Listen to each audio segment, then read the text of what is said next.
मी राणा इंचा तालुका जिल्हा हिंगोली या ठिकाणचा आहे.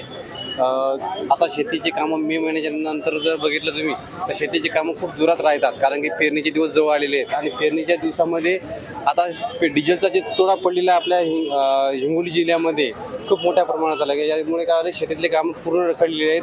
एक माणूस डिझेल आणण्यासाठी गुंतलेला आहे. सकाळी 9ला लाईनला लागल्याच्या नंतर संध्याकाळी 4 किंवा 5ला 20 लिटर डिझेल भेटत आहे फक्त. आणि वास्तविकता दिवसभरात शेतीची कामं करायची म्हटलं तर मिनिमम 30 लिटर डिझेल लागते एका ट्रॅक्टरला.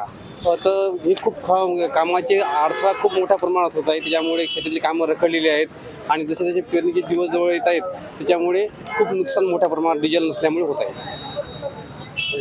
पासून कमीत कमी 100 किलोमीटर माझं गाव आहे, हिवरखेडा म्हणून. आणि तिथून आम्ही शेनगाव म्हणजे प्रत्येक पंपावर पाहत आलो पण कुठेच डिझेल आम्हाला सापडलेलं नाही. तेव्हा शेवटी इथं आलो आणि इथं पण एवढी रांग लागलेली आहे. त्याच्यामुळं आम्हाला एवढी अडचण व्हायली डिझेलची. आता ते काय म्हणायचं लोक तुम्ही ट्रॅक्टर आणा, आता आम्हाला 100 किलोमीटरहून इथे ट्रॅक्टर आणाय पुरते का? वाहनात द्यायला समजा आता कॅनमध्ये कुठं तिथं 2-3 जागेवर म्हणले कॅनमध्ये देत नाही आम्ही तुम्हाला, ट्रॅक्टर आणा. आता ट्रॅक्टर आणाय पुरते का शेतकऱ्याला?